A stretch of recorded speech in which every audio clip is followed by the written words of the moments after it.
Votre graisse corporelle en dit long sur votre santé hormonale et métabolique. La façon dont votre corps stocke les graisses est loin d'être anodine et on va décrypter ensemble pourquoi. Si votre corps a tendance à stocker les graisses au niveau du ventre, c'est un signe de potentielle résistance à l'insuline, donc un signe de taux élevé d'insuline dans le corps, mais également d'un niveau élevé de cortisol avec potentiellement un stress chronique. En cas de stress chronique, le cortisol reste élevé, ce qui augmente la glycémie et stimule le stockage des graisses au niveau du ventre. L'insuline joue également un rôle majeur en cas de résistance à l'insuline, souvent liée à un excès de sucre raffiné. Le corps stocke davantage de graisse autour de la taille. Sans oublier qu'un faible taux de testostérone favorise l'accumulation des graisses au niveau abdominal, créant un cercle vicieux où la graisse abdominale elle-même inhibe la production de testostérone. Si votre corps stocke les graisses au niveau des hanches et des fesses, c'est un signe d'un excès d'œstrogène. Les œstrogènes dirigent le stockage des graisses vers les hanches, les fesses et les cuisses sous forme de graisse sous-cutanée.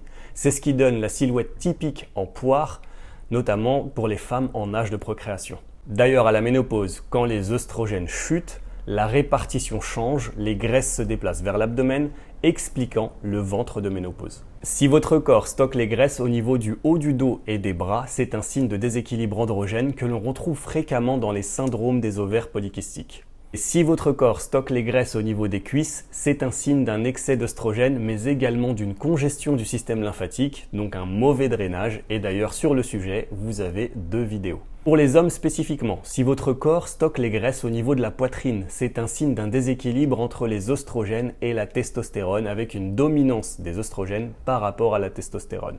Si votre corps stocke les graisses au niveau du visage et du cou, c'est un signe du syndrome de Cushing dû à un taux élevé de cortisol et donc c'est un signe de stress chronique. Si votre corps stocke les graisses au niveau des poignées d'amour, c'est un signe de résistance à l'insuline avec un taux élevé d'insuline mais également un taux de cortisol élevé.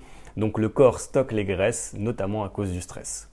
Si votre corps stocke les graisses au niveau du bas abdomen, c'est un signe de déséquilibre hormonal avec un déséquilibre des œstrogènes et de la progestérone.